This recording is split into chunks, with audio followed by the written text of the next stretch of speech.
A paz, meus queridos irmãos e irmãs. Que bom ver vocês uma vez mais aqui. Foi tão gostoso encontrar a igreja ontem à noite, tratando sobre o tema do discipulador cristão. Essa é uma conferência para líderes de pequenos grupos, de grupos familiares.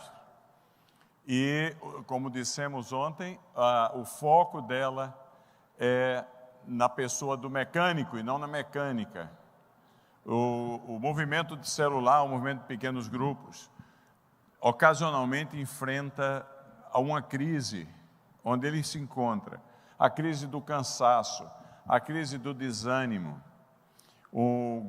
pequenos grupos fechando, a pessoa cansa, e não é fácil. E quando se estuda as razões, porque um movimento pequeno grupo saudável não pode fechar mais que 5% dos grupos anualmente. Porque por questões de enfermidade, por questão de morte, por questão de mudança, etc. E tem que se adicionar pelo menos outro tanto para manter daí para frente, ou multiplicar.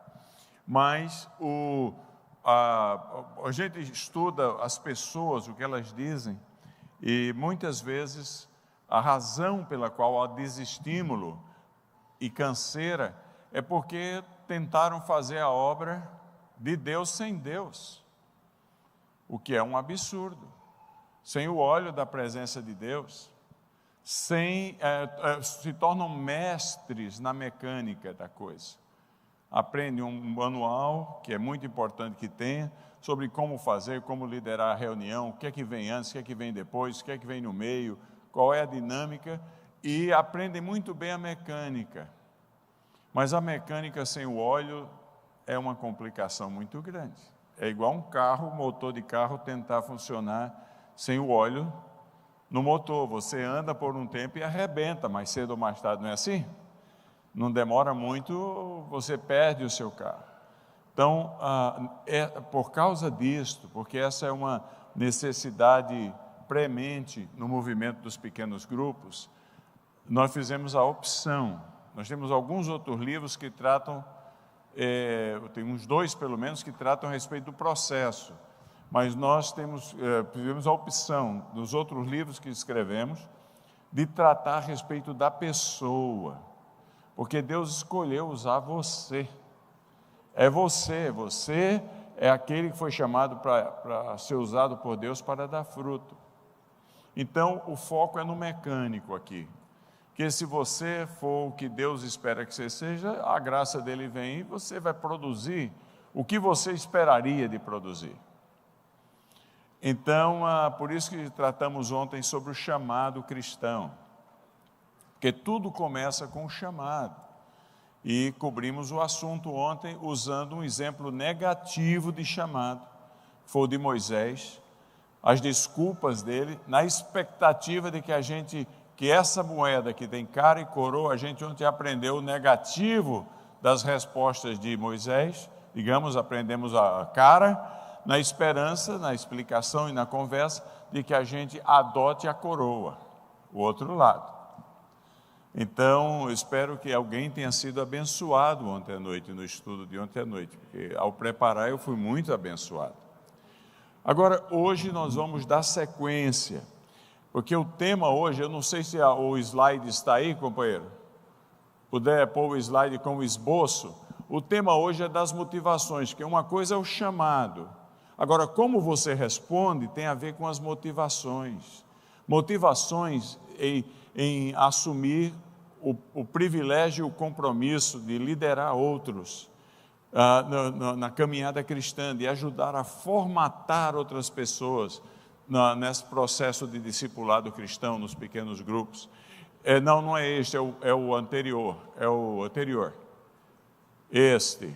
Aí pode já clicar várias vezes, porque aí o pessoal já vai ter a ideia. Isso, obrigado. Esse é o nosso slide com o esboço de hoje. Nós vamos tratar sobre as motivações que nos ajudam a responder esse chamado, que eu e você temos que olhar para dentro da gente e perguntar a nós mesmos, por que eu aceitei, já que temos muitos líderes de pequenos grupos aqui, a função e o privilégio de liderar um pequeno grupo. O que é que me motiva? O que é que está dentro de mim que é a razão da minha motivação? E o texto desta noite é muito importante, porque é um texto de uma conversa via a palavra escrita entre um discipulador e um discípulo. É a conversa entre Paulo e Timóteo. E o texto de hoje é 2 Timóteo, capítulo 2, versículo 15. É uma carta da prisão. Paulo escreveu enquanto estava preso, prestes a morrer, no ano de 67 da era cristã, debaixo da tutela e do peso da injustiça do imperador Nero. Foi escrita a partir de Roma, mas foi escrita para o pastor da igreja de Éfeso, Timóteo, uma cidade importantíssima, uma pessoa que ele levou a Cristo, uma pessoa que ele é muito amigo da avó, da mãe dele, e dele, ele evangelizou, levou a Cristo, formou, treinou, e quando saiu de Éfeso, depois de 3 anos de trabalho lá, na sua terceira viagem missionária, ele o estabelece como pastor da igreja, um jovem. Então, o contexto do texto, que é 2 Timóteo 2,15, o contexto histórico é um contexto preocupante, muito contextualizado aos dias de hoje também, porque ao deixar Timóteo como líder da igreja de Éfeso, gerou um problema com os mais velhos da igreja. A turma mais idosa não aceitava um jovem na liderança. Parece que a gente já ouviu essa conversa antes, não viu não? Ouviu? É um assunto, esse contexto do eterno drama das gerações é muito comum. O cristianismo enfrenta isso no mundo inteiro. A igreja tem que lembrar o seguinte: uma igreja pode ter muita estabilidade se ela tiver muita gente de 30 a 60 anos, porque é a turma que está progredindo na profissão, está ganhando dinheiro, está contribuindo na igreja, etc. Então ela tem estabilidade, mas se ela tiver pouco gente abaixo de 30 anos, ela tem estabilidade, mas ela não tem futuro. O futuro da igreja está nos jovens, nas crianças. Um indivíduo uma vez me disse uma coisa que eu nunca esqueci, Edmund Chang, de Singapura: o maior líder da igreja, o líder mais importante da igreja presbiteriana de Manaus não está aqui, está no departamento infantil. Porque quando uma igreja pensa no futuro, quando uma igreja, ela investe nos mais jovens. E Paulo deixa Timóteo lá em Éfeso. Todos os historiadores dizem que a idade provável de Timóteo era de 30 a 35 anos. Ele deixa lá e a turma mais idosa começou a criar rolo. Começou a criticar, é muito moço, chamando de menino. É uma coisa tremenda. Vocês já imaginaram? Eu preguei numa igreja em Coreia, ela tem 94 mil membros. É grande, não? A igreja metodista de Kwan-Li. Eu entrei na igreja, é um chiquê, meu amigo. É um negócio, é um luxo. Até constrange. Uma orquestra maravilhosa lá na frente, um coral de 200 vozes, um culto atrás do outro, cabe 10 mil pessoas sentadas, e lá o pastor é parte da rede, o Dr. King, Sandu King, o bispo Sandu King, e eu disse: gente, que igreja impressionante, não tem idoso aqui, olha só, não vejo nenhum cabelo branco, e eu me sento lá, até que eu não tinha um lugar, ele me pôs na frente, no primeiro banco, então ficava difícil olhar para trás, mas numa hora que ficou em pé para cantar, eu olhei para trás, eu vi que não tinha nenhum cabelo branco, porque todo mundo pintava o cabelo. O que não tinha era nenhum jovem. E aí terminou o culto, nós fomos para o gabinete pastoral do bispo, e eu disse: bispo, eu preciso fazer uma pergunta para o senhor, cadê os jovens desta igreja? E aí a lágrima saiu no olho dele, ele falou: nós temos 94 mil membros e 500 jovens. Quer dizer, a igreja tem 200 milhões de dólares na conta bancária dela. É o sonho de qualquer pastor ter uma igreja, mas ela tem uma estabilidade tremenda, mas não tem futuro. Eu falei, bispo, se for para continuar assim, a coisa mais importante que você pode fazer aqui na sua igreja, desculpe dizer, é contratar um pastor especializado em enterro. E criar as opções. O cara pode ser enterrado com coral, com orquestra, com solista, bola como se quiser, para dar pelo menos a despedida dessa terra com dignidade, com a beleza, e vai, quem sabe deixa mais uma casa de presente para a igreja aí, você vai continuar tendo mais recursos, mas o futuro dessa igreja está comprometido, porque não tem jovens. Você já imaginou que a média da idade de um muçulmano no mundo hoje é 25 anos, a média de um budista é 32 anos e a média de um cristão é 55? É um problema. De imediato, é média, significa que 50% da igreja cristã tem menos de 55, principalmente na África, onde a média da população de 1 bilhão e 100 milhões de habitantes é 19 anos de idade. Mas nós estamos precisando aprender com o que Paulo ensina aqui, nesse texto que nós vamos tratar hoje aqui extensivamente. Nós precisamos aprender que o futuro está com o povo mais novo. 55 anos. Eu fui convidado para pregar, quando eu lá na universidade, lá em Nova York, nós temos que fazer relacionamento com as igrejas ao redor. E eu, como era diretor de uma das áreas da universidade e pastor, uma igreja reformada, foi organizada antes que os Estados Unidos fosse país, ainda é do período holandês de Nova Amsterdã, chama-se Rockland Reformed Church. Ela tem um templo lindo, estilo suíço, cabe muita gente, localização privilegiada, e me telefonaram, falando, reverendo, o senhor gostaria de ser o pregador da nossa igreja durante um ano?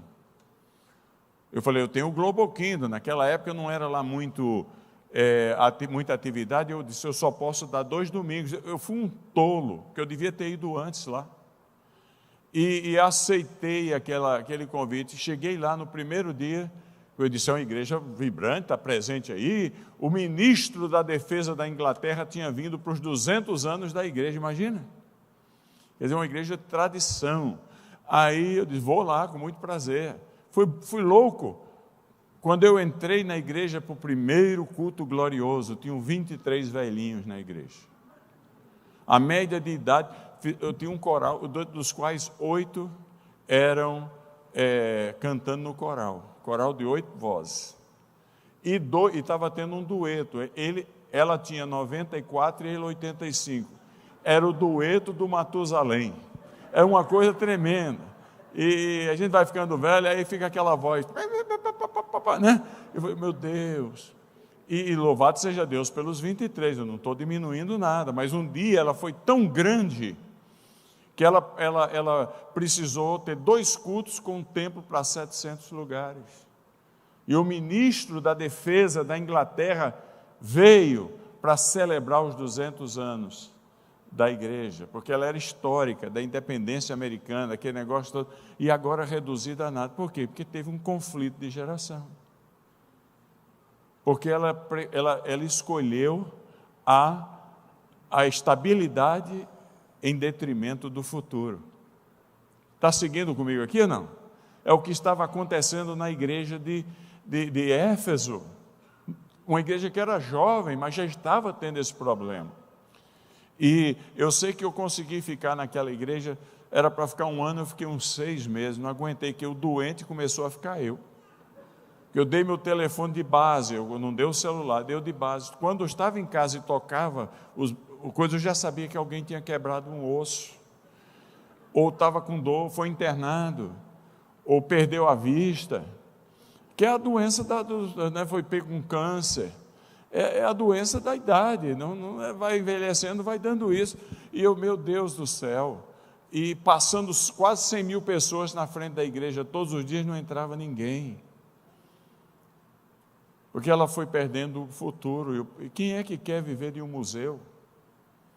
No museu você leva os idosos que levam os netinhos uma vez e chega. Então, o jovem não entra.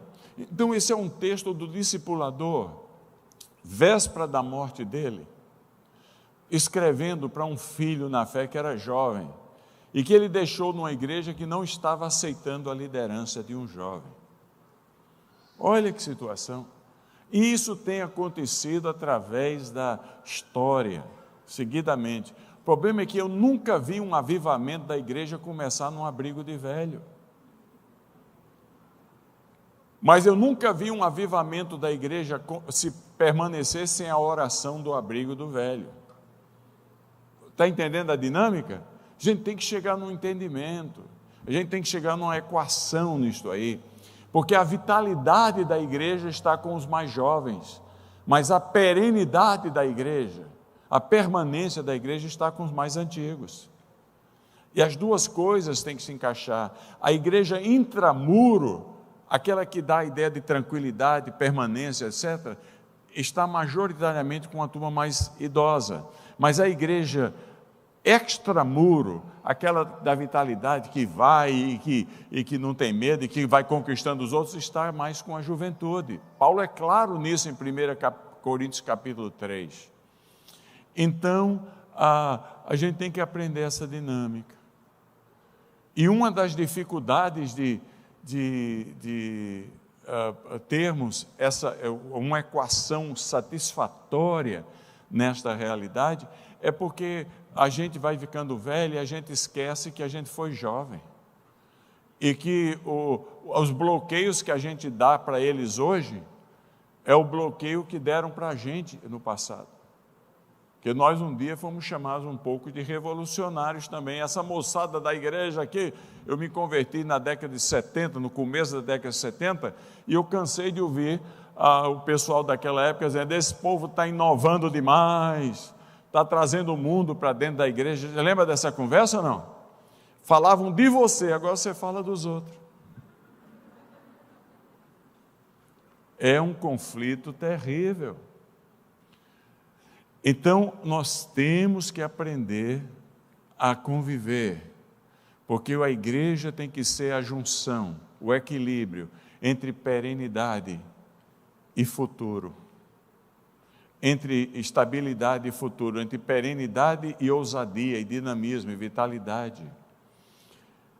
Porque uma igreja sem jovem é uma igreja de dinossauro. É uma igreja fossilizada, é uma igreja que tem bastante pessoas idosas e não tem os jovens e os adolescentes, significa que os idosos perderam seus filhos e os seus netos. Que coisa triste, não é assim? É uma coisa tremenda. Então, isso aqui serve de introdução, a revitalização da igreja, a expansão do movimento da igreja. A gente tem que chegar num entendimento. E aqui eu sei que vocês têm um equilíbrio, mas lembra disso. A estabilidade da igreja está com a turma mais idosa. A vitalidade da igreja está com a turma mais nova. Teve um indivíduo, que a gente conhece mais ou menos, nós todos aqui, que ele foi muito criticado, ele 12, que ele escolheu para andar com ele, porque ele tinha 30 anos e os outros 12 tinham tudo menos do que ele. Lembra dele ou não? O nome dele era Jesus Cristo. A turma de Jerusalém meteu o pau nele, queria botar ele para baixo. É uma coisa tremenda. E tinha mais um outro lá que amava, que ele era o discípulo que ele amava profundamente, que só tinha 18 anos de idade, cara. E já estava falando que queria ser apóstolo. Não é coisa nova, é coisa muito antiga. Então, eu estou dando o contexto do que o Timóteo estava enfrentando, para vocês terem ideia de como a coisa é complicada. Na história da igreja, o nosso fundador, João Calvino, escreveu as Institutas da Religião Cristã aos 27 anos de idade. Já pensou que situação? 27 anos de idade, ele escreveu um livreto para explicar a fé para novo convertido. Quer ser batizado? Leia, 750 páginas. Com 27 anos de idade. John Wesley, o grande fundador do metodismo, de onde originam-se as Assembleias de Deus, o metodismo, a Igreja do Nazareno e muitas outras denominações, ele começou o seu movimento aos 16 anos de idade em Oxford. John Whitefield, o grande pregador que fazia parte dos clubes de santidade na Inglaterra com John Wesley e que se tornou um avivalista do segundo movimento, do primeiro movimento avivamento nos Estados Unidos, ele pregou o seu sermão inicial que arrebentou a Nova Inglaterra nos Estados Unidos poderosamente quando ele tinha 21 anos de idade. A gente fala muito do movimento moraviano, pois bem, o Conde Zinzendorf abriu a fazenda dele para os 212 refugiados por perseguição religiosa na fronteira da Hungria, Polônia e Alemanha de hoje, quando ele tinha 17 anos de idade. São Francisco de Assis saiu correndo nu pelas ruas de Assis, quando seu pai tentou obrigá-lo a servir o exército. E o pai era um advogado e um diácono e tentou obrigá-lo a servir o exército. Naquela época eram cidades, estados na Itália, e ele disse: eu só sou soldado de Cristo. E o pai disse: então lhe deserto, você não terá mais herança. Ele tirou a roupa, não tinha cueca naquela época, não tinha nada, saiu correndo nu com mais outros 6 abnegados e criou esse movimento impressionante chamado os franciscanos. Tem algo especial na vitalidade da juventude. E Paulo diz a Timóteo: ninguém despreze a tua mocidade. Não é uma coisa bacana? Então, não podemos. Porque se você tirar a bênção e a graça e o apoio dos mais jovens, sabe o que é que vai acontecer? A igreja perde a graça, porque aí a gente só fica falando de coisa antiga. Não tem coisa para frente. A gente só fala das memórias. É uma memória, aquela época. E aí pronto, aí é o clube do livro. Então, meus queridos irmãos, preste atenção, é sempre assim. Paulo escreve a Timóteo e diz assim, em 1 Timóteo, primeiramente, ele diz assim: Timóteo, ninguém despreze a tua mocidade. Então, Igreja Presbiteriana de Manaus lembra dessa recomendação. Não despreze as possibilidades do moço. O moço e a moça são os filhos de todos nós. Na verdade, a gente usa o pronome possessivo meus, mas na verdade eles são de Deus. A gente é apenas mordomo, administrador desse tesouro de Deus. Entrega a Deus o que é dele. Não desprezemos os jovens, usemos-los para a glória de Deus, principalmente agora, nesse período de pandemia. Mas o outro lado da moeda também é verdadeiro. Ao escrever, ainda não cheguei no texto, porque hoje o Francisco falou que a coisa é longa, então eu estou indo longo aqui. Ao escrever 1 Timóteo, que ele escreveu 2 cartas, ao escrever da prisão, ao escrever 1 Timóteo, ele diz: ninguém despreza a tua mocidade. Timóteo deve ter dito: puxa, que bom, vou entregar isso aqui para uns 3 presbíteros que estão complicando a minha vida. Vou entregar lá. Aí ele esqueceu de ler a segunda parte do texto. Ele diz: ninguém despreze a sua mocidade. E aqui serve para os jovens que estão aqui. Mas a contrapartida é verdadeira. A moeda tem um outro lado. Não dê razão para ser desprezado. Ninguém despreze a tua mocidade. O pessoal lhe respeite, mas se dê a respeitar. Antes se torne modelo. Não é o que está escrito lá? De abnegação, de palavra, de integridade. Então as duas coisas caminham juntos. E Paulo escreve primeiro aos Timóteos e ele dá essa recomendação no final do texto. Aí parece que a coisa não pegou muito bem, porque ele tem que escrever uma segunda carta, que é o tema desta noite. E ele escreve 2 Timóteo, ele no capítulo 2, versículo 15, ele diz uma coisa muito interessante. Ele diz assim: procura, o quê? Apresentar-te a Deus aprovado, como obreiro que não tem do que se envergonhar e que maneja bem a palavra da verdade. Esse é um conselho bom para todos nós, porque não resolveu. 1 Timóteo não deu solução ao problema na atenção da igreja.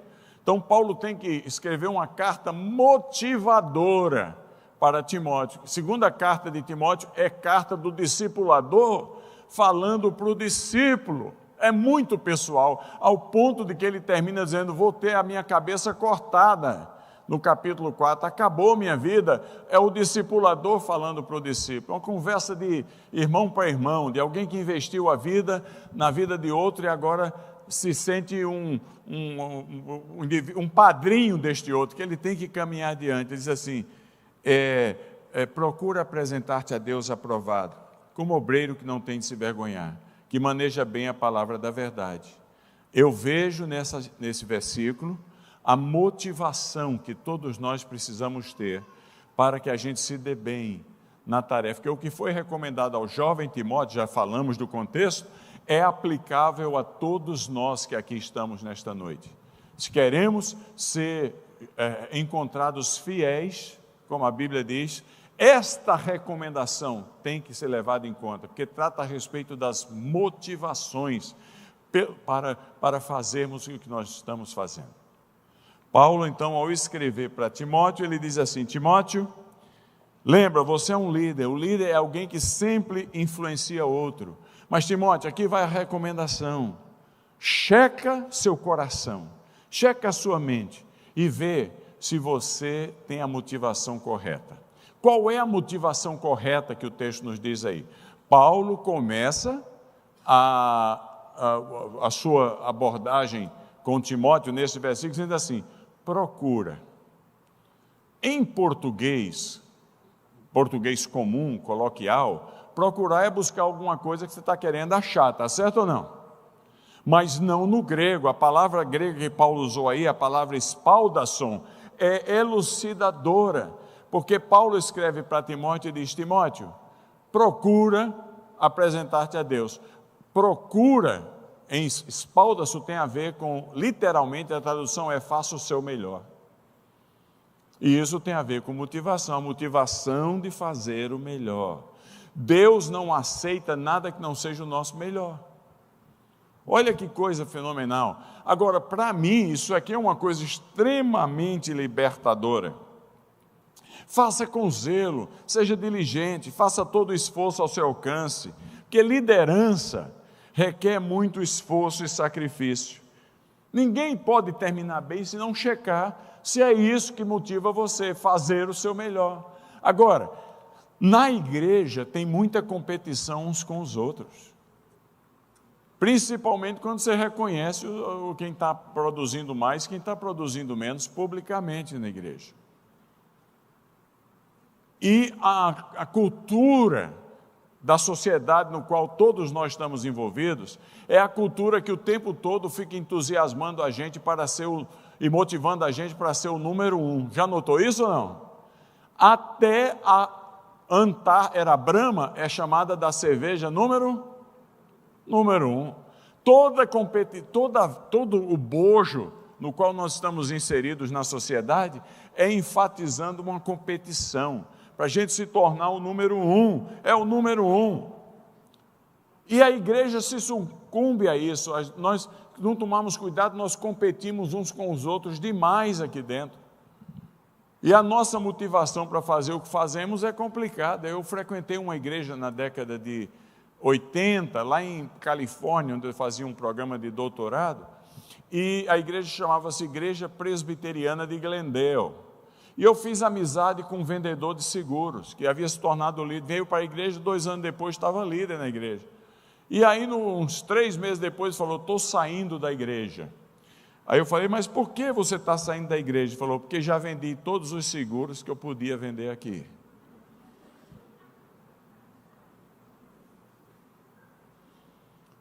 Não a tragédia, uma coisa dessa?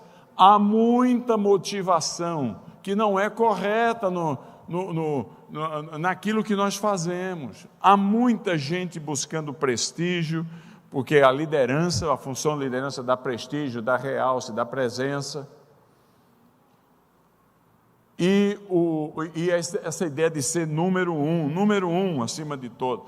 Então eu fiquei aqui pensando e me lembrei da minha própria experiência, que foi uma experiência libertadora quando eu li esse texto e vi a palavra espaldação, porque eu descobri que Deus não espera que eu seja o número um, Deus só espera que eu faça o meu melhor.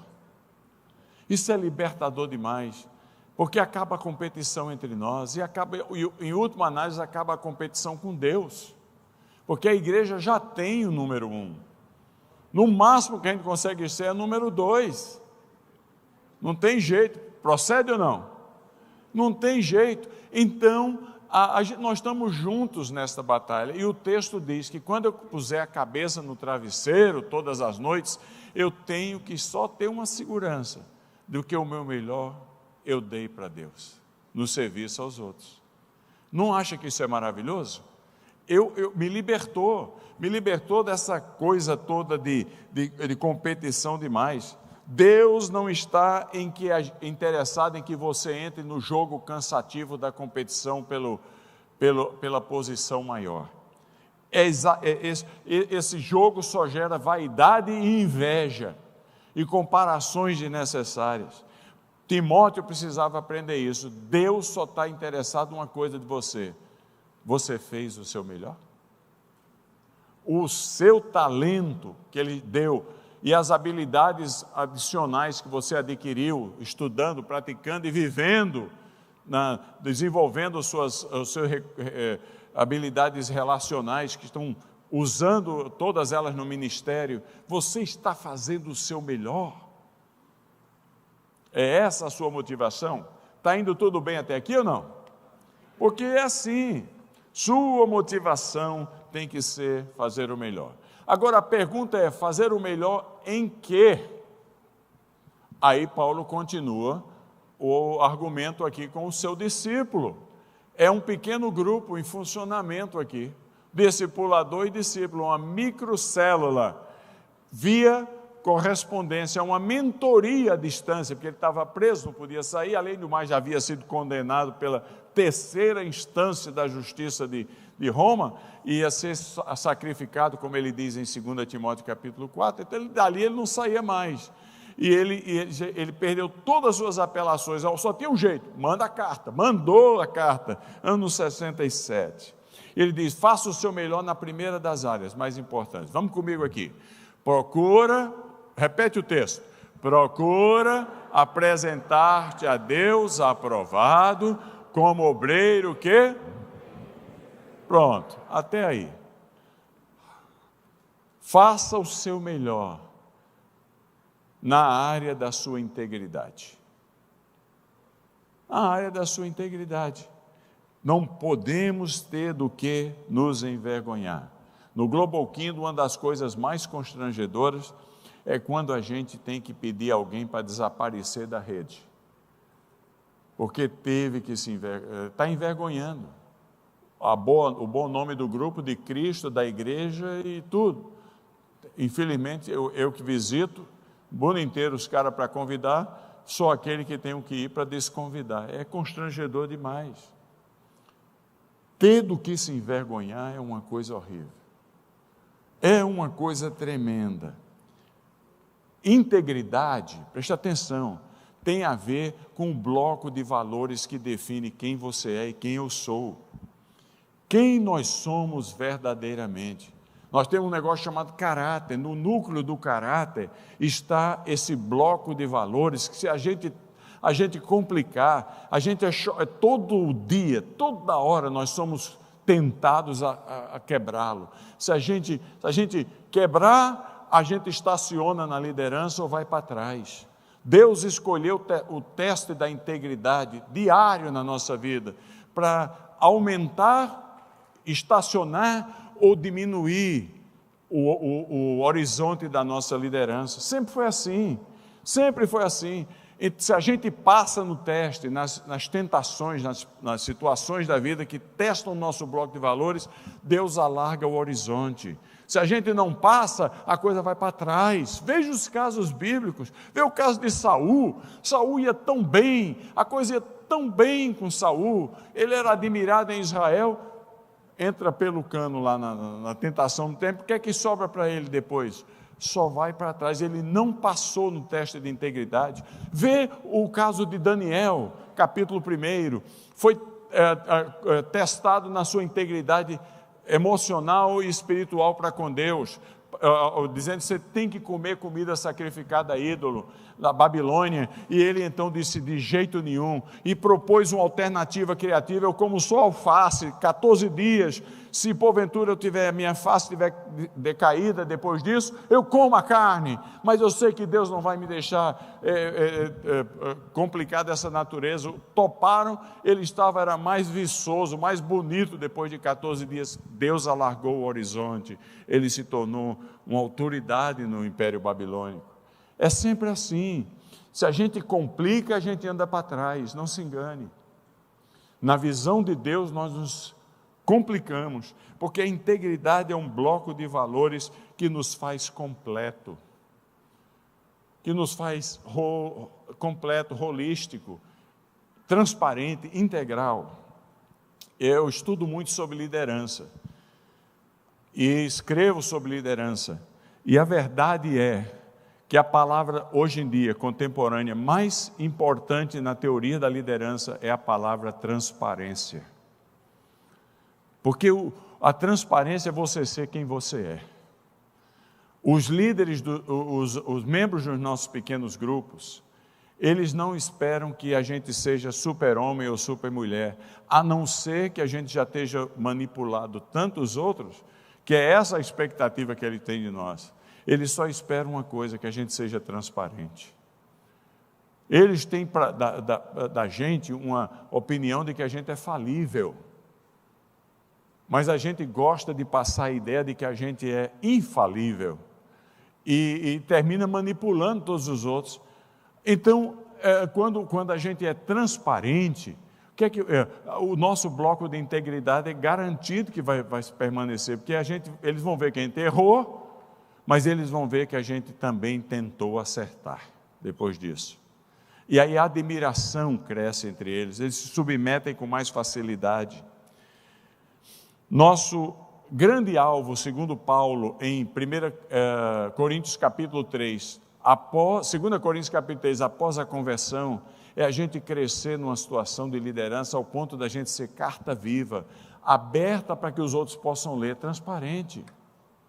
Não adianta a gente tentar passar uma imagem que não representa a gente, mas cedo ou mais tarde a gente entra pelo cano. Se errar, confesse e deixa, porque errar é parte da natureza humana, persistir no erro é burrice. Existem erros ou pecados que são privados, só você e Deus sabem, esse você resolve com Deus, você não fala mais ninguém. Resolve com Deus, que se você quiser complicar a sua vida, fala para os outros. É verdade ou não? Então resolve com Deus, só foi contaminado você. O pecado privado afeta a comunhão sua com Deus, mas o pecado público afeta o outro mais do que afeta você. E afeta a honra de Cristo. Há muito pecado público no nosso meio. Há muito mau testemunho. Há muito rolo. Meu Deus, se você lidera 5 pessoas, cuidado, porque ninguém sobe na escada da liderança sozinho, mas ninguém cai sozinho. Você lidera 5, você é responsável diante de Deus pelos 5 que você lidera, para ser um modelo do rebanho. Se você lidera como Francisco aqui, uma igreja tão grande e os outros pastores, você é responsável por todos aqui.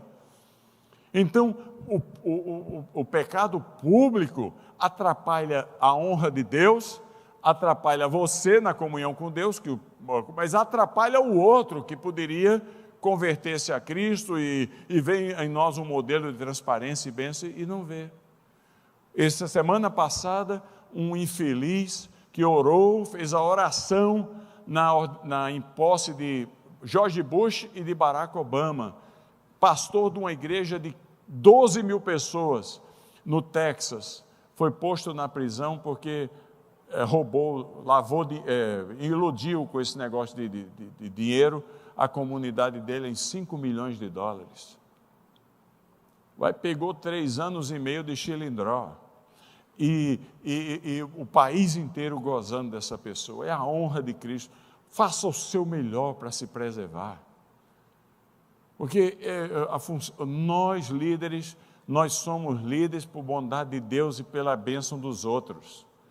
É uma tensão constante, maravilhosa, entre a graça divina e a aceitação dos outros. Se a gente cair no descrédito com os outros, olha, nós estamos liquidados. A gente subiu a escada e caiu de lá, e caiu com muita gente.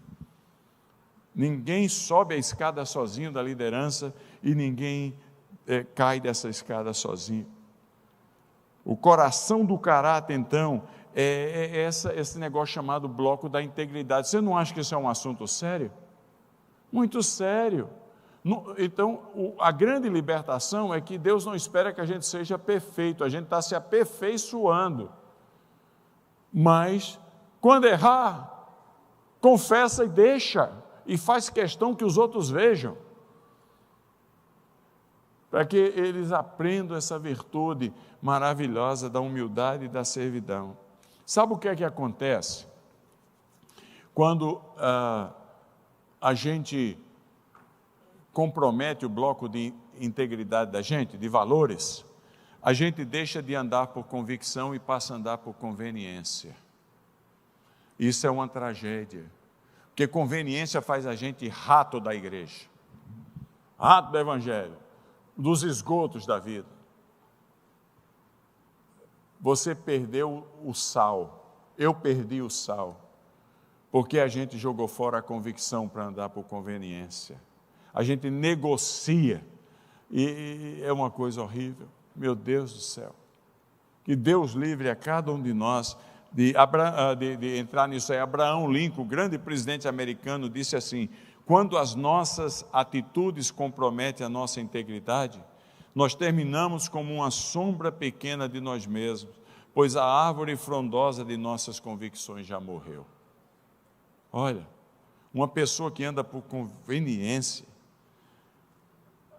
é trágico, porque a grande consequência da conveniência é a manipulação dos outros. E tem muita manipulação no nosso meio. Nós aprendemos, eu estou falando para líder hoje, por isso que a gente está usando esse linguajar. Você está entendendo? Se aqui fosse uma campanha evangelística, eu ia falar que Jesus morreu por todos. Mas a gente está falando para líder.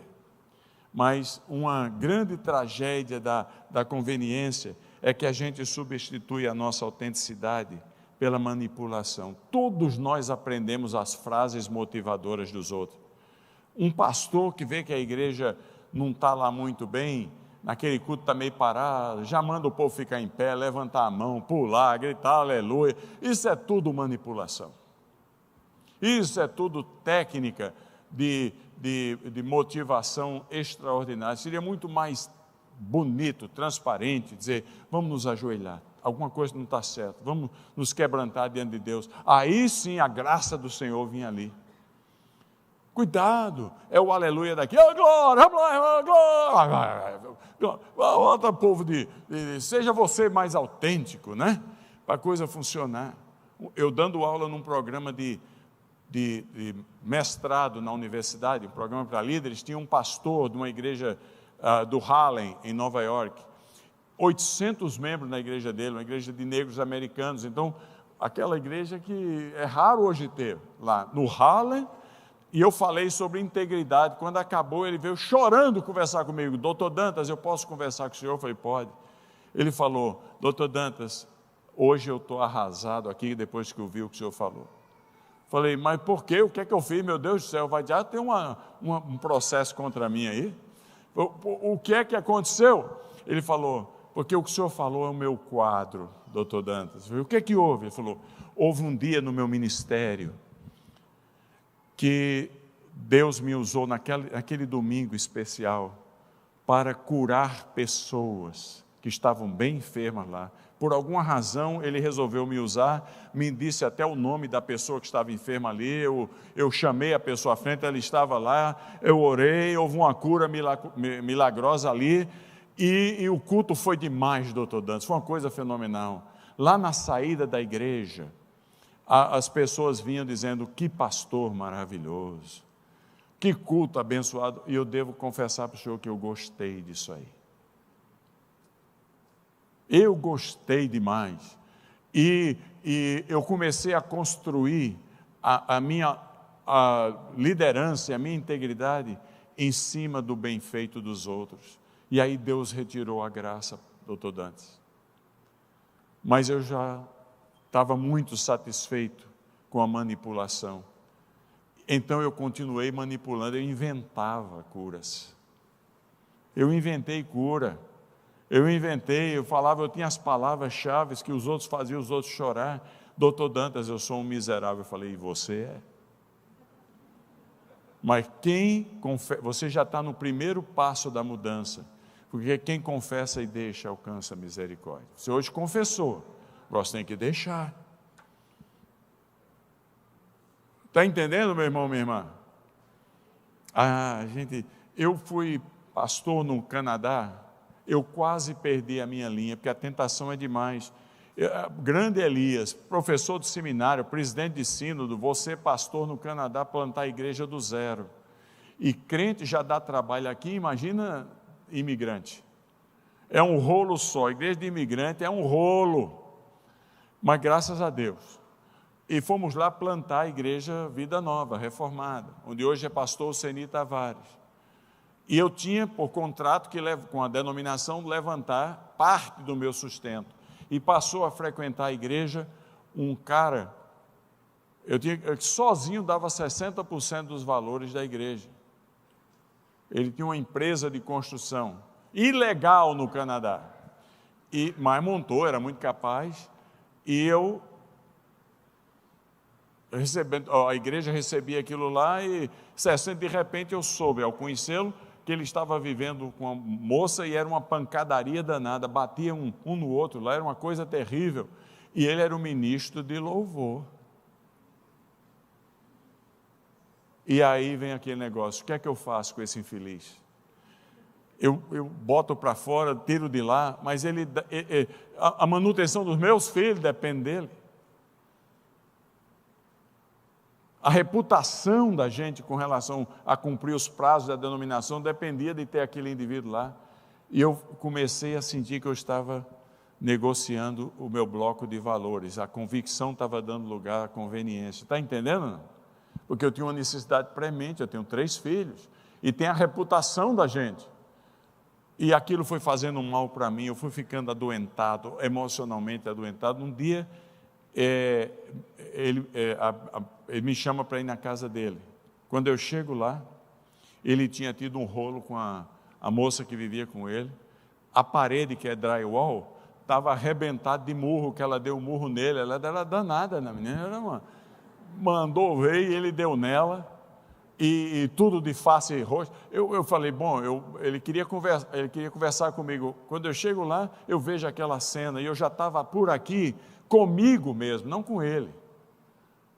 Porque eu estava sucumbindo, meu bloco de valores estava sendo chacoalhado, eu estava passando quase que aceitando a conveniência ao invés da convicção. Está entendendo? Achando que assim é que eu sobreviveria. Que o que ia ser da igreja sem 60% da entrada, e os aluguéis tinham que pagar, e as coisas, por causa de uma pessoa, mau testemunho. Mas quando eu cheguei lá, eu vi aquela cena, sabe o que aquilo foi demais. Aí ele falou: ele falou: Elias, chamado Elias, vamos tomar um café aqui para conversar sobre o louvor de domingo? Aí foi demais para o meu caminhãozinho. Falei, louvor de domingo, seu infeliz. Você tem sido uma pedra no meu caminho. Você tem sido um instrumento de Satanás para me fazer quase perder a minha integridade. Você vai saber o seguinte, você não toca mais nada lá e você tem uma semana para ir embora do Canadá, porque eu vou lhe denunciar à polícia, seu ilegal. Mas perdi a linha. Falei, meu Deus, eu estava suando e ele viu que eu estava falando sério, desapareceu de lá. Foi embora para a Austrália. E depois de um tempo, eu mudei para a universidade no Tennessee. A igreja foi organizada e eu fui chamado pela universidade para ser vice-diretor da universidade. Uma universidade presbiteriana. Não é que eu estou um dia no meu escritório e o telefone toca e era ele? Eu quase gelei. Sabe o que ele queria? Ele disse, Elias, eu estou aqui na Austrália, em Perth, na Austrália, lá na parte norte da Austrália. Ah, muito bem. Ele falou, será que você não arruma um documento aí para eu apresentar, meio falso, um documento falsificado, dizendo que eu vou trabalhar na universidade, para eu apresentar, porque eu estou querendo ir embora para os Estados Unidos. Eu falei, meu amigo, você já foi um estrago tão grande na minha vida que você morra no Canadá. Vai para o outro lado, confins da terra. Mas foi uma libertação, uma coisa tremenda, sabe, meus irmãos? Se a gente não tomar cuidado, preste atenção, se a gente não tomar cuidado, quando a gente se olhar no espelho, a gente se vê um monstro. Deus me livre disto. Deus me livre disto. Porque vai embora a nossa autenticidade, vai embora a nossa dignidade, e o que sobra é a nossa teatralidade. Teatralidade. E Deus retira a sua bênção. E a gente faz a obra de Deus sem Deus e cansa. Vocês acham que o assunto é sério ou não? E aplica para todos nós ou não? É. Sede santos como eu sou santo, diz o Senhor. Custe o que custar.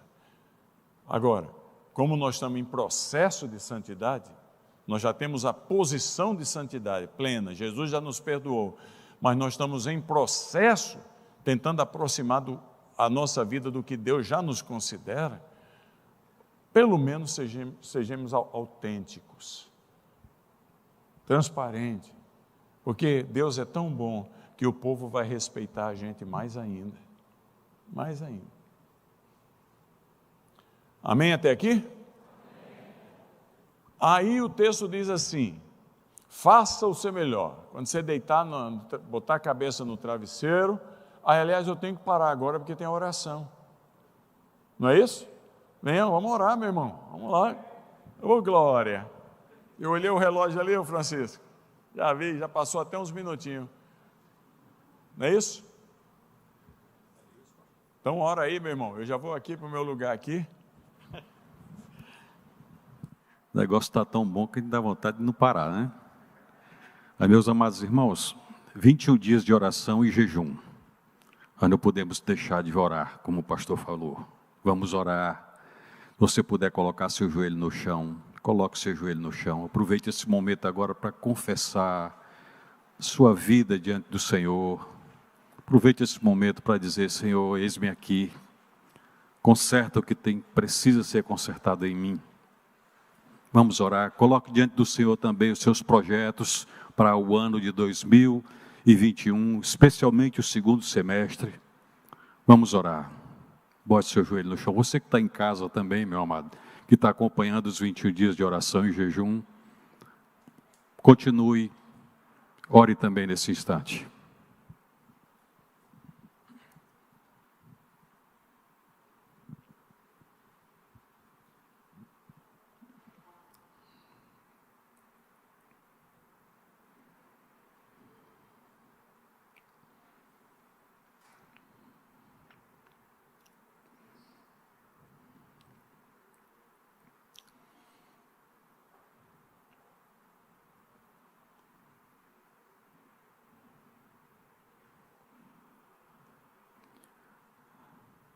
Nosso bondoso Deus, Muito obrigado, Senhor, pela tua boa e santa palavra, que nos ensina, Senhor.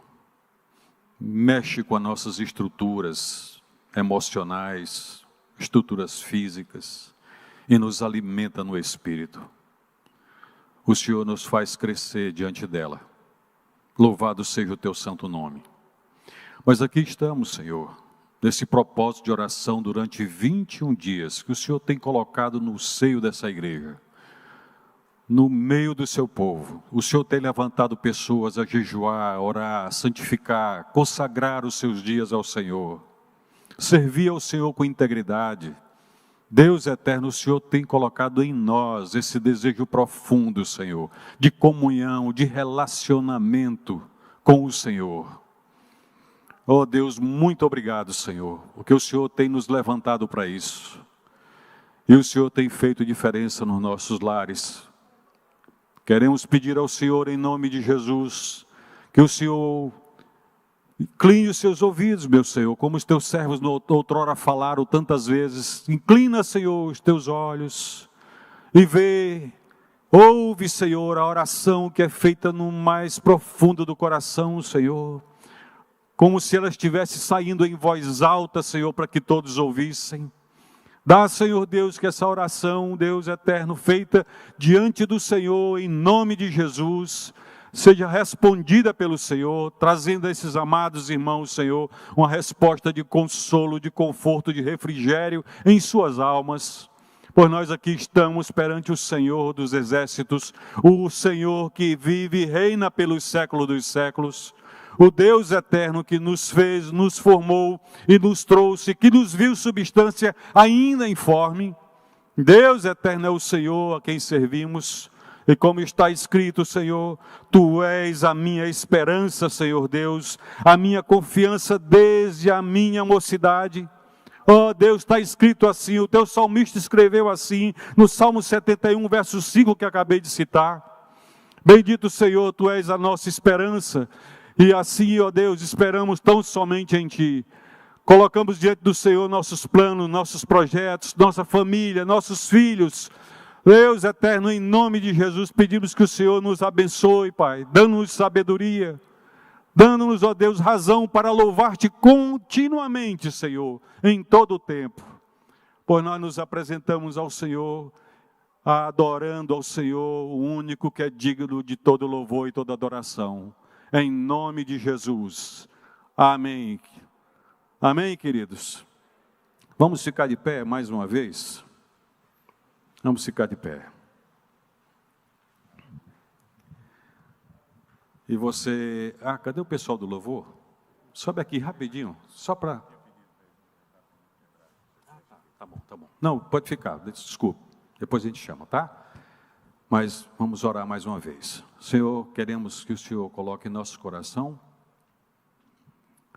toda a atenção, Senhor, para continuar ouvindo essas instruções tão maravilhosas vindas do Senhor, pois a Tua palavra nos inspira. Continue abençoando o Teu servo, em nome de Jesus. Amém. Amém. Pastor. Obrigado, meu irmão. Então podemos sentar, gente. Ninguém dormiu ainda não, gente? Porque agora vem a segunda, a motivação, é a motivação para fazer o melhor, na área da integridade. Mas vamos comigo aí. Procura, repete comigo. Procura a Deus aprovado como obreiro, em se vergonhar e que maneja bem. Então, a segunda coisa que a gente tem que fazer na liderança, como líder cristão, motivado por fazer o melhor, tem a ver com estudar, conhecimento. O povo pode seguir você se você for uma pessoa de integridade. Mas se você não souber o que você fala, quem é que vai seguir você? Tem muita gente de integridade que sabe o que fala. Então nós temos que ter um desejo, uma sede por aprender. Conhecimento. Tem um negócio chamado taxonomia da liderança, que vai de líder A até líder E. Isso aí é uma teoria da liderança. E você só cresce na liderança se você desenvolver suas habilidades, seus conhecimentos. Porque é bênção de cima e é bênção dos lados dos outros que lhe aceitam. Você tem que saber o que falar. Faça o seu melhor para apresentar-se a Deus como obreiro que maneja bem a palavra da verdade. É uma grande ilusão a gente achar que as pessoas comprometerão seu coração e a sua lealdade última devido a programa de pequeno grupo, ou devido a estratégias e atividades da igreja.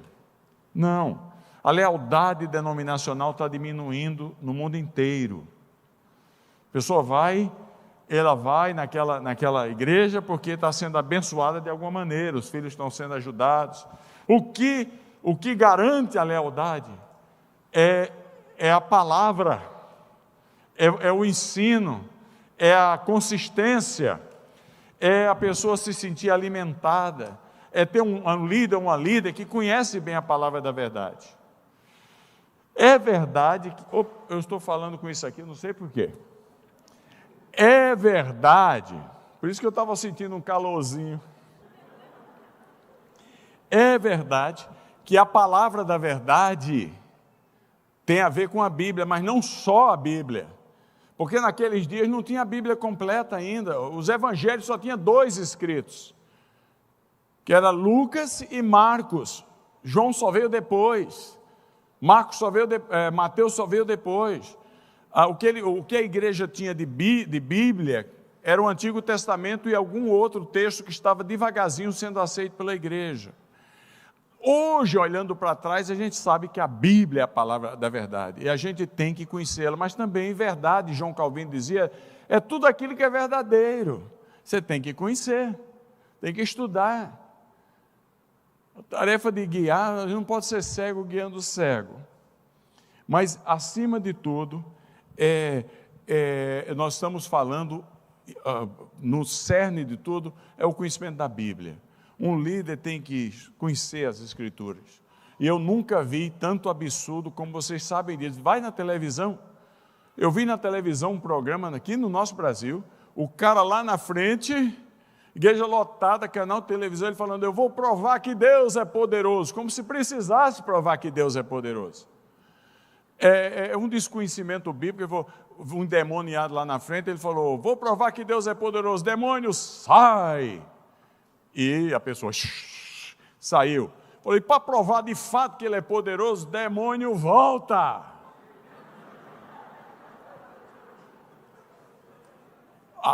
O analfabetismo bíblico leva a isso, está certo ou não? Foi feita uma pesquisa nos Estados Unidos, entre alunos de escola dominical, para medir o nível de conhecimento bíblico. Eram 50 perguntas de múltiplas respostas, múltipla escolha. E as 4 mais calamitosas eu escolhi para falar para vocês aqui. Que um povo que até no dinheiro põe em Deus nós cremos, foram perguntados o seguinte, quem escreveu os evangelhos? Quem escreveu os evangelhos? Me ajuda aí. Mateus?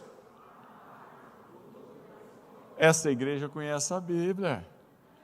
Mas muitos irmãos, alunos da escola dominical, marcaram a resposta que dizia que quem tinha escrito os evangelhos tinha sido Mateus, Marcos, Martinho, Lutero e João.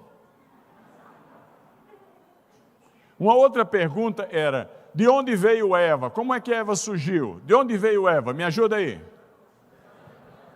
Puxa vida, o povo é bom aqui, hein? Pelo poder de Deus. Não foi uma costela assim, apareceu. Deus escolheu fazer desta maneira, né? Mas muitos irmãos marcaram, alguns marcaram a resposta certa, mas muitos marcaram que Eva tinha nascido de uma maçã. Puf! De repente, eu morava em Nova York quando eu li isso aí, eu disse, está aí uma conterrânea, a grande Big Apple. Eva era nova-iorquina, nasceu de uma maçã. Alunos de escola dominical. Agora essa é mais complicada. Vamos ver quem são. Está complicando. Quem foi Acabe? Há um péssimo rei, marido de quem? De Israel. alguns irmãos marcaram a resposta certa, outros marcaram a resposta que, em última análise, não foi errada, que ele realmente foi o que eles... Mas foi errada na escolha lá, porque muitos marcaram que Acabe tinha sido a mula de Balaão.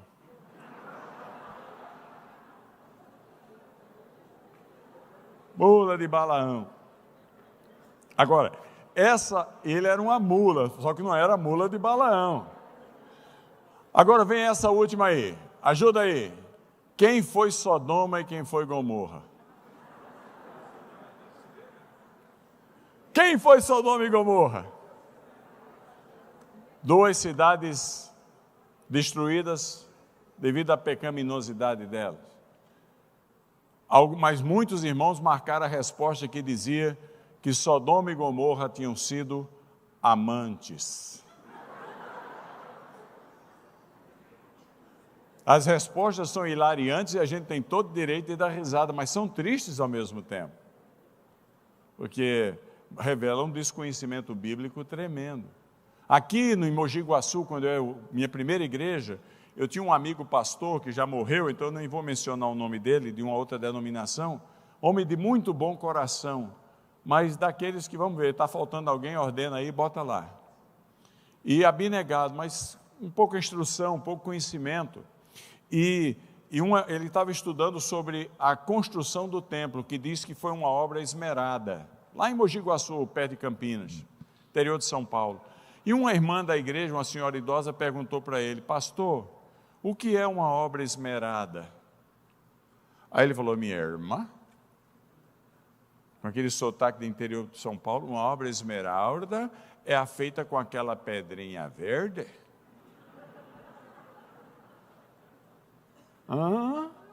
Aí um irmão mais entendido da igreja falou: pastor, não é não. Ele falou: o que é que não é?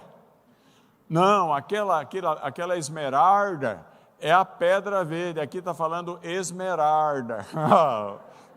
Puxa o R lá, é sem o R, é uma obra esmerada. Ele falou: e o que é que está faltando?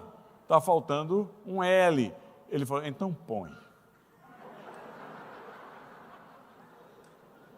Põe um L aí que vai dar tudo certo.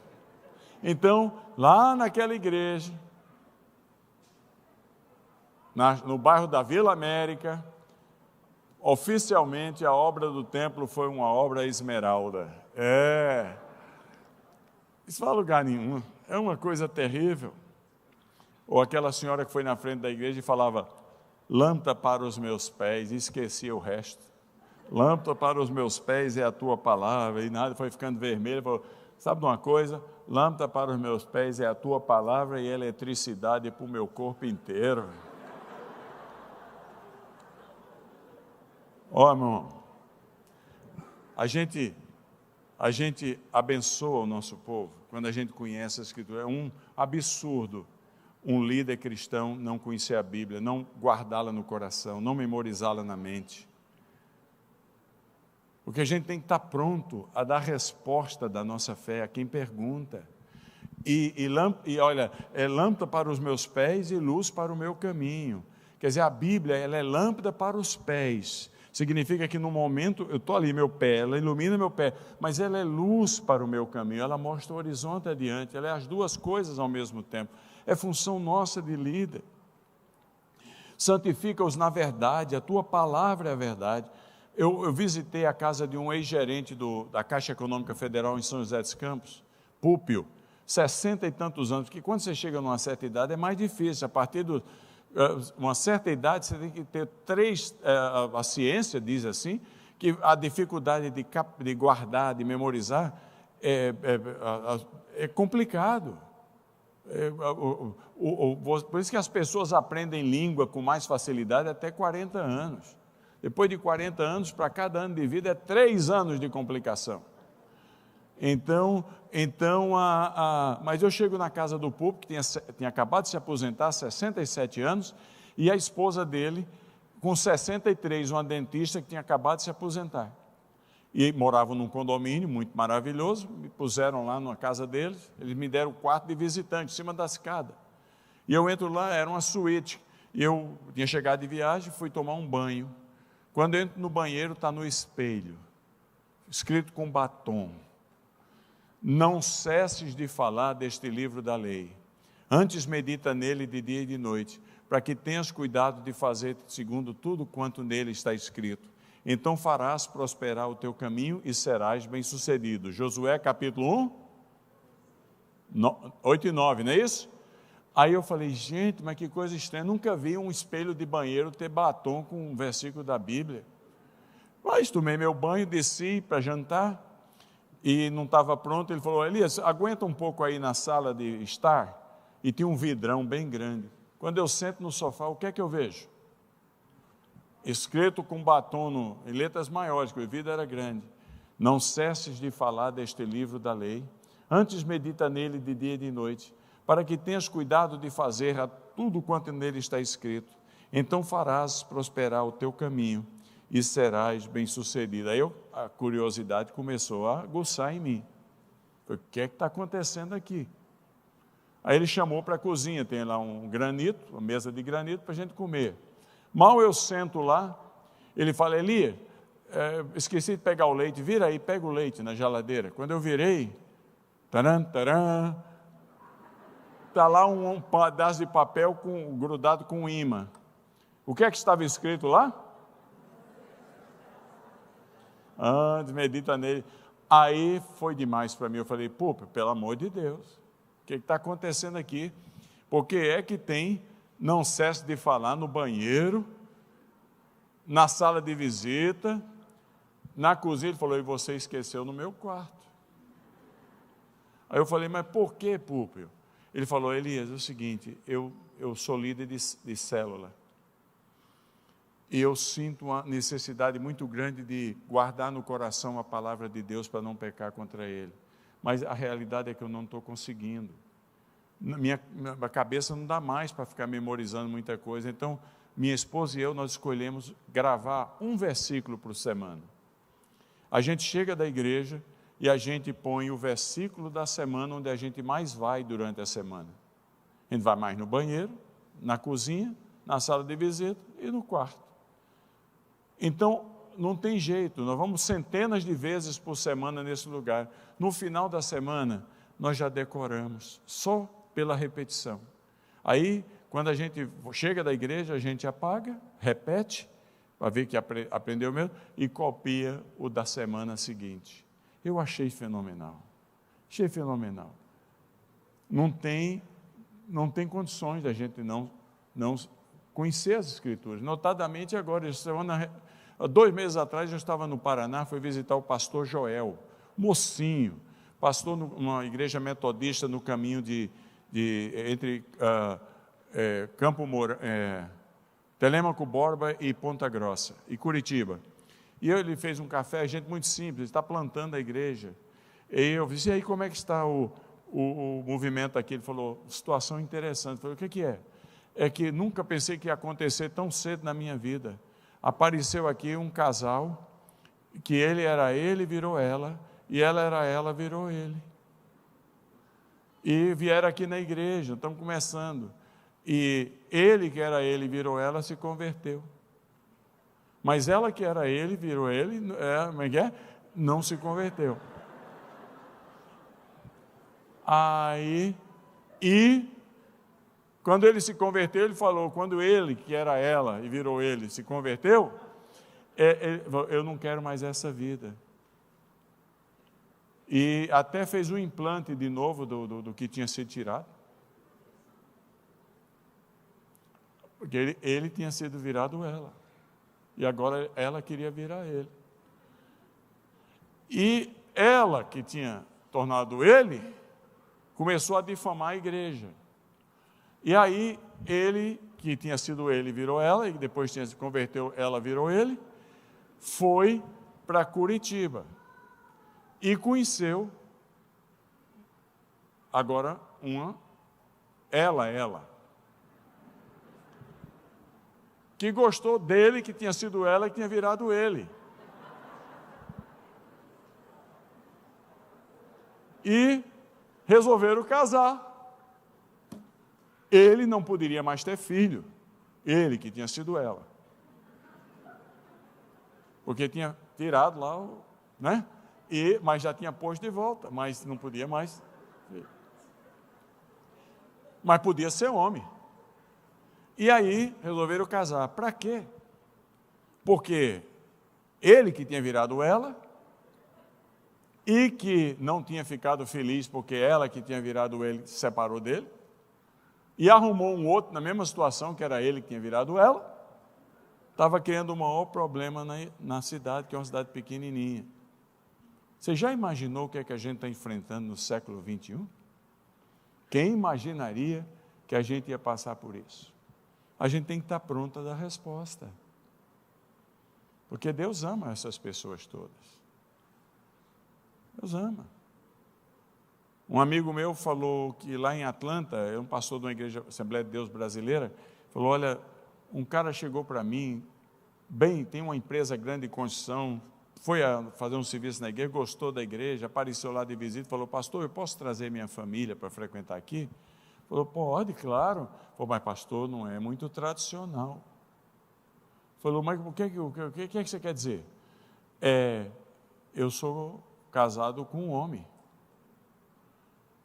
Posso vir? O que é que você diria? Tem 2 filhos, pastor. Legalmente. Claro, adotado, mas legalmente. E ele me liga. O que é que eu devo dizer? Eu falei, deixa eu vir na igreja, ué. A igreja patou, deixa eu frequentar lá, porque quem sabe os filhos são educados no caminho do Senhor, essa pessoa cresce. Mas esses são os problemas que a gente não vai dar uma função de liderança, não vai dar uma coisa, não tem jeito.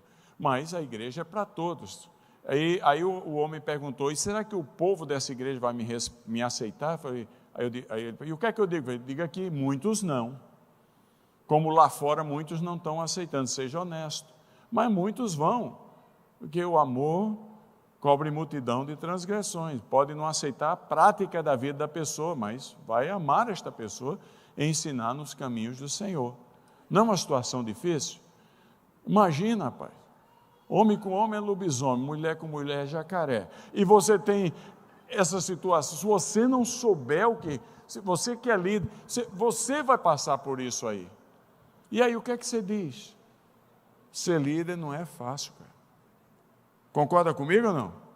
Então tem que estudar a palavra, mas aí a palavra da verdade no conceito calvinista não é só a Bíblia, porque a Bíblia não trata todos esses assuntos.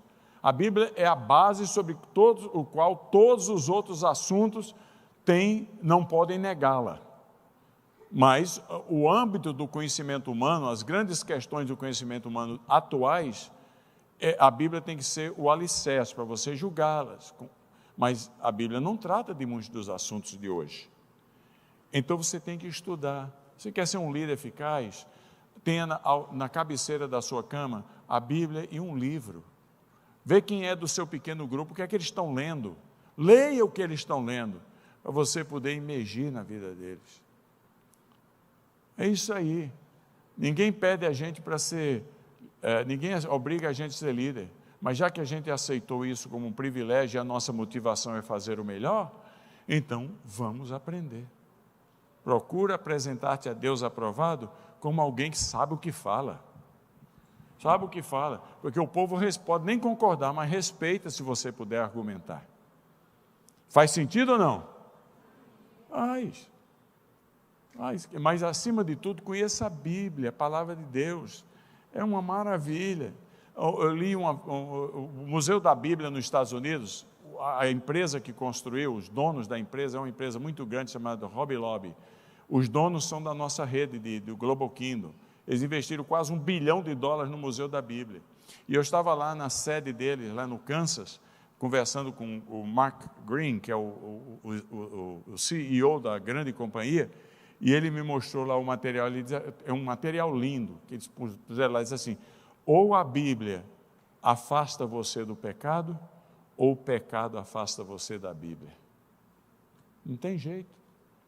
Santifica-os na palavra, a tua palavra é a verdade. Em 1948, após a Segunda Guerra Mundial, na Casa de Lordes, na Inglaterra, um senador fez uma afirmação impressionante. Ele disse, esta nossa geração que agora está a viver depois da guerra, é a primeira geração onde tudo que a gente aprendeu na escola não é mais suficiente para a gente levar uma vida bem-sucedida, até o final da vida. Isso em 1948. Hoje, a ciência, como ela tem se multiplicado, tudo que a gente aprendeu, se não for reciclado a cada 5, 6 anos, você ficou para trás e perde a relevância. Na sua profissão e na liderança com os outros, porque a velocidade do conhecimento é alarmante. Então, procura apresentar-te a Deus, líderes. Estou falando para líder aqui. O assunto está interessante, gente? Então, procura apresentar, faça o seu melhor para pelo menos saber o que responder. Terceira coisa, estamos terminando aqui já. Repete comigo o versículo, vamos lá. Procura apresentar-te a Deus aprovado. Pronto. Só é aprovado quem passa numa tarefa. Isso tem a ver com resultados. Faça o seu melhor para produzir frutos. Faça o seu melhor para apresentar resultados. Porque muita gente pode seguir você se você for uma pessoa de integridade. Muita gente pode seguir você se você souber o que falar, mas se nada acontece, aquela mesmice de sempre, não há mudança de vida, não acontece nada, ninguém se converte. Tem muita gente que é muito boa de integridade, de transparência, e sabe o que fala e que as coisas acontecem. E quem é que quer ficar na mesmice o tempo todo? A gente precisa da ilha do paraíso, da tranquilidade, mas tem que ter alguma coisa. Por isso Paulo escreve assim, não se encontra entre vós ladrão, roubador, afeminado, maledicente, etc. Tais foram alguns de vós, mas vós os lavastes, santificastes, justificastes no sangue e na palavra. Está lá em 1 Coríntios. Olhe, a palavra mais importante no texto é a ideia a palavra, no meu julgamento, na hermenêutica, mais importante do texto, não se acha entre vós, não é esses nomes horríveis que ele dá das coisas lá, tem nada disso. É essa comparativa que diz aí, tais foram alguns de vós. Tem muita gente na igreja que não precisou comer as bolotas dos porcos, graças a Deus, porque senão o evangelho não seria o poder de Deus. Não precisa os seus filhos irem tomar droga ou se prostituir para depois ter um testemunho aqui de impressionar. O testemunho que mais impressiona é: eu sou Isaac, filho de Abraão, ou eu sou Jacó, filho de Abraão e Isaac. Significa que passou de geração em geração. Eu peço a Deus que meus netos, 9 netos, sejam como meus 3 filhos, não precisaram comer das bolotas dos porcos, porque essa ideia de uma ilha de tranquilidade, de equilíbrio na vida da igreja é uma bênção. Que Deus ajude a igreja de Manaus de ter centenas de famílias cujos os avós eram crentes, os pais eram crentes, os filhos são crentes, ninguém se afasta. Não é uma coisa maravilhosa? Coisa maravilhosa. Mas se for só aquilo ali, a coinonia se torna uma coinonite, uma doença miserável. Porque o que garante a energização da igreja é o tais foram alguns de vós. É quando a igreja vai para fora e os resultados aparecem de pessoas que estavam perdidas e são achadas. Você entende? Porque elas trazem para dentro da igreja o que a gente esqueceu. Porque o comum da igreja, a gente entra no ritmo, que é uma maravilha, porque o mundo é tão complicado que a pessoa de fora precisa de um ambiente de tranquilidade para sobreviver. E ninguém aguenta um sobressalto a cada minuto.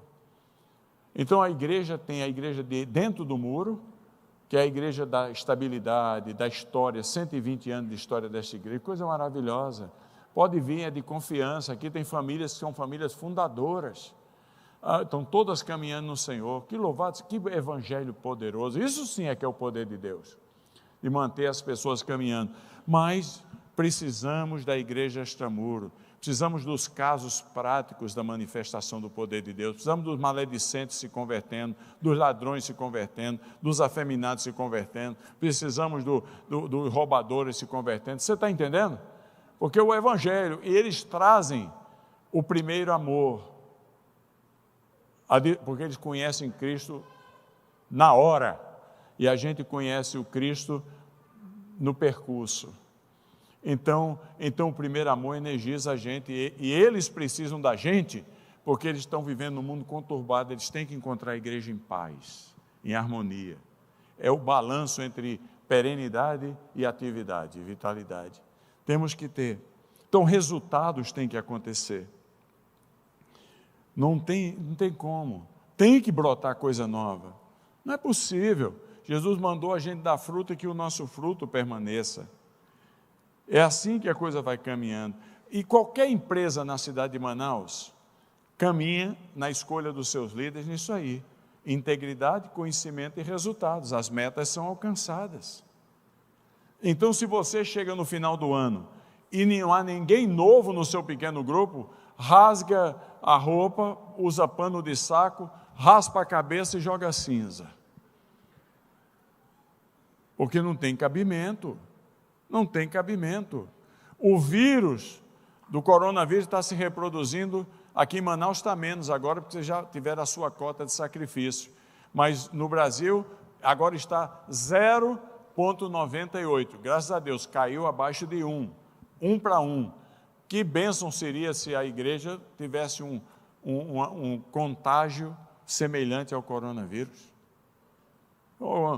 Mas nós fomos chamados por Deus para esse propósito, para dar fruto, e que o nosso fruto permaneça. Então, meus queridos irmãos, a coisa vai caminhando dessa natureza. Resultados. Então, pergunta a você mesmo, se a gente pode apresentar para Deus as mesmas palavras que João diz em 3 João. Não tenho maior alegria do que esta, de ver meus filhinhos andando na verdade. Filhinhos na fé, privilégio. Levar outra pessoa a Cristo que estava morto e encontra em Cristo vida. Eu peço encarecidamente a cada membro da igreja de Manaus que está aqui nesta noite, que cumpra o ministério que Deus lhe deu. E o ministério que Deus lhe deu é o ministério de fazer discípulos. Fazer discípulos. Não tem jeito, essa é a nossa jornada. Enquanto é dia, que a noite vem, diz a Bíblia. Não tem jeito, não tem jeito. Está entendendo, irmão? Pelo menos a gente discipule a pessoa, que o nascer de novo vem do céu, eu não sei quem são, mas o joio e o trigo, que são os discípulos, é responsabilidade nossa. Formatar, deixa Deus dizer quem é joio e quem é trigo no final, para a gente estar tudo bem aqui.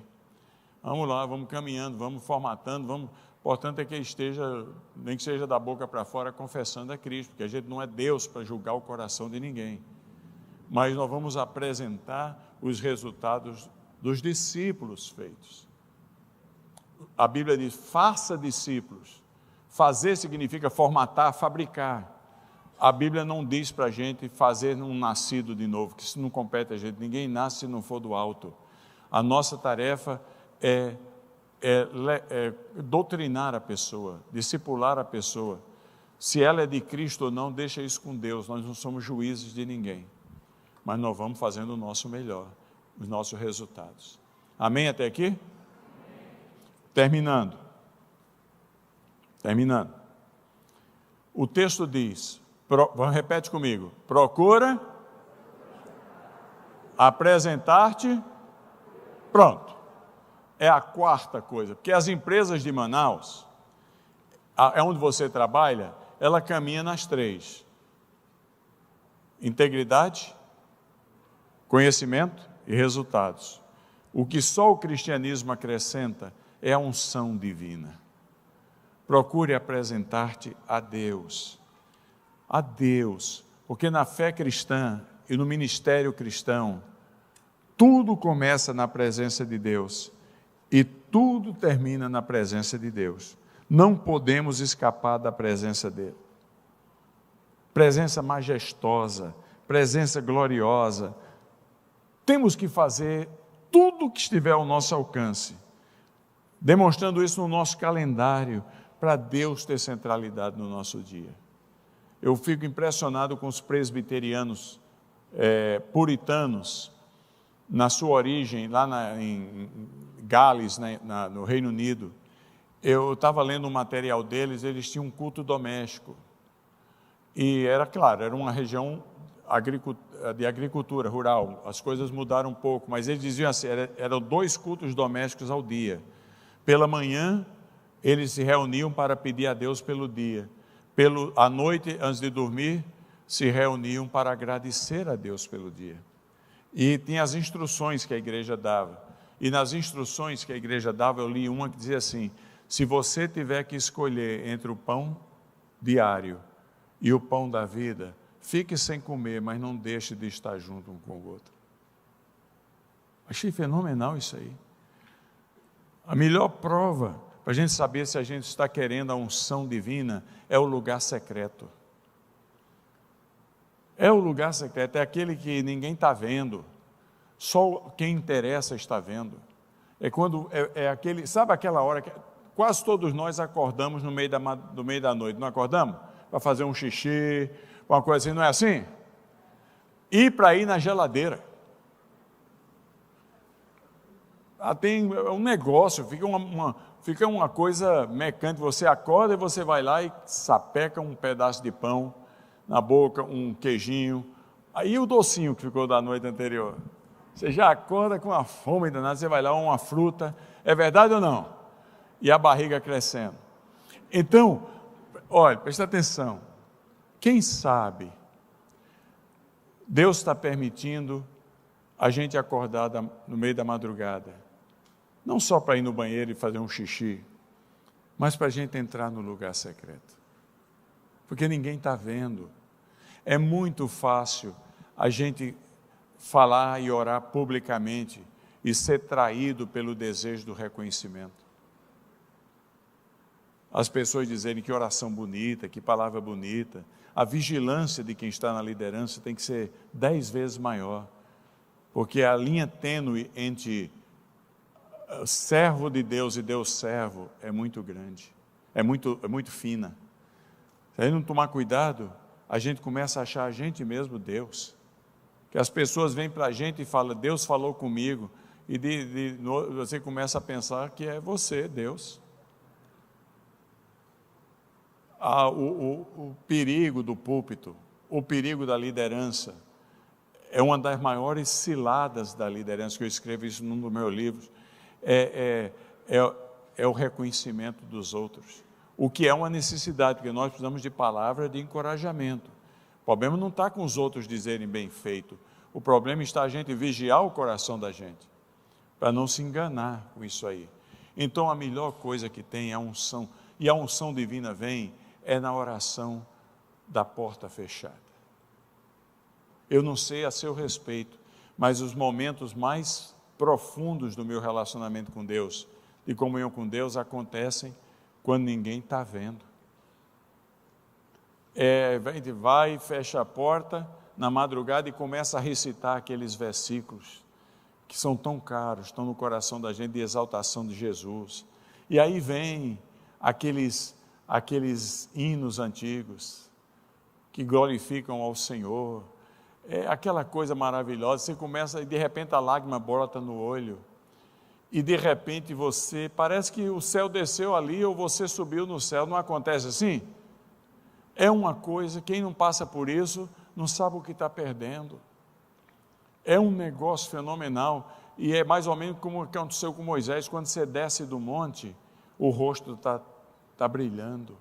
Você não sabe se Deus desceu ali ou se você subiu ao céu, mas uma coisa você sabe, Deus está ali. É maravilhoso a presença de Deus. Uma obra cristã que não é regada pelo quebrantamento diante de Deus, pela oração, que a sua agenda do dia a dia não prevê isso. Você passa a semana em branco, você é apenas um infeliz, você é apenas um parafuso numa mecânica da igreja, é apenas um instrumento de produção da coisa da igreja, nada mais do que isso, porque você está fazendo a obra de Deus sem Deus. Nós precisamos desse orvalho que desce do céu, nós precisamos dessa graça de Deus, nós precisamos da presença dEle. Ou a gente valoriza isso aí como o nosso tesouro mais precioso, ou nós não estamos entendendo o que é a liderança cristã. Quebrantado na presença de Deus, fala, Senhor, seja comigo, bendita a hora de oração. Lembra do hino? Bendita a hora de oração. Conhece ou não? Que acalma aflito coração, que leva ao trono de Jesus. Conhece ou não conhece? Meu Deus do céu! Mas conhece aquele que disse, Deus está aqui, tão certo como o ar que eu respiro, tão certo como a manhã que se levanta, tão certo como eu te... Isso só acontece no altar. Olha, Pedro, João 21, quando encontra Jesus de novo lá na beira do mar da Galileia, Jesus não falou para Pedro, vai produzir novos pequenos grupos. Primeira coisa que Jesus pergunta para Pedro é se Pedro ama. Porque é muito fácil a gente se ver como colaborador de Cristo e não como amigo de Cristo. Muito fácil. A gente fala de Cristo, a gente lê a palavra de Cristo, a gente cuida das ovelhas de Cristo. É muito fácil a gente trabalhar ombro a ombro. É muito fácil a gente se ver como colaborador, cooperador. E é muito importante que sejamos. Mas Jesus está perguntando em primeiro lugar, antes de dizer apacenta minhas ovelhas, Ele pergunta se a gente o ama. A gente o ama. Eu quero perguntar a você, você ama a Cristo? Lembra daquele cântico que a gente cantava no tempo do Dom Pedro I? Aquele que dizia, eu amo a Cristo, eu amo a Cristo, eu amo a Cristo, porque Ele morreu por mim. Lembra disso aí ou não? Alguém nunca tinha escutado? Agora você escutou. Porque a parte segunda dela é você vira para quem está ao seu lado e pergunta o nome da pessoa, e aí você pergunta, fulano ama a Cristo. Aí a pessoa diz o quê? Porque ama a Cristo, porque Ele morreu. Vamos cantar isso aí um para o outro? Vamos, vai. Cantamos 2 vezes. Pergunta primeiro se você não conhece o nome da pessoa que está ao seu lado. E agora vamos lá. Eu amo a Cristo, eu amo a Cristo, eu amo a Cristo, porque Ele morreu por mim. Pergunta quem está ao seu lado, você ama a Cristo? Sim, ama a Cristo, porque ama a Cristo, porque Ele morreu por mim, aleluia. Eu amo a Cristo, eu amo a Cristo, eu amo a Cristo, porque Ele morreu por mim. Agora o outro pergunta a você, vamos lá. Ama a Cristo, sim, ama a Cristo, porque ama a Cristo, porque Ele morreu por mim, aleluia. Não é maravilha? Sabe o que, irmão? Porque a coisa mais importante para Deus não é, apesar de que é muito importante, não é o fruto que você possa produzir, é o amor que você tenha. Por isso que ele pergunta a Pedro, você me ama? Porque senão, Pedro, vai ser muito cansativo ser líder do pequeno grupo da igreja de Manaus. Você me ama, Pedro? Olha, eu quero terminar com um caso que aconteceu comigo aí, que impactou minha vida. Um dia eu peguei um ônibus em Mossoró. Alguém já ouviu falar em Mossoró? Mossoró é a cidade que faz tanto calor que a vaca dá leite em pó. Quem sabe, quem conhece Mossoró sabe que é assim. Não é fácil. Alguém já passou por Mossoró? Não é isso mesmo?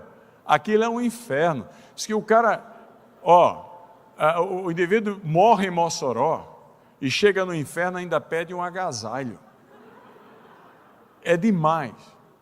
E eu peguei o ônibus em Mossoró para 15 dias de atividade em Fortaleza. São 200 e poucos quilômetros. Aquela região chama-se Sertão do quê? Do Cariri. No caminho, eu passei por cima de uma ponte. O ônibus passou por cima de uma ponte e estava seco. Eu vi uma família abrindo um buraco embaixo da ponte para tentar pegar um balde d'água. Muito seco, desolador. E eu fui para Fortaleza trabalhar lá com o Ednilton Soares, Brasil Soares, o presbítero da nossa igreja, na igreja dele. Fiquei lá um tempo. E quando eu estava em Fortaleza, choveu. Mas não choveu muito. Choveu uma chuva e pronto. Mas choveu no estado inteiro. E eu peguei o ônibus de volta para Natal, nesse caso, que vinha por Mossoró. E ali estava o sertão do Cariri. Só tinha caído uma chuvinha, mas ele estava todo verde. Quem é da região sabe que é assim, não é assim? Mas olha, é até emocionante eu lembrar, estava tão verde, tinha até flor. Bastou cair uns pinguinhos de água para a vida brotar exuberante uma vez mais. Assim é o altar do Senhor. Tem muitos de nós que o altar da presença de Deus na nossa vida está seco, igual um sertão do Cariri.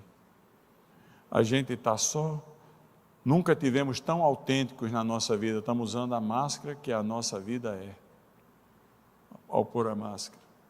Mas deixa eu dizer uma coisa, neste sábado, o óleo de Deus está pronto a ser derramado na nossa vida. E basta umas gotinhas da graça de Deus para a sua vida brotar. O verde da graça de Deus se tornar exuberante na sua vida. Faça o seu melhor. Faça o seu melhor para apresentar-te diante de Deus. Porque é lá onde as gotas abençoadas vão fazer toda a diferença no que você desenvolve no ministério da igreja. Que Deus nos abençoe. Amém.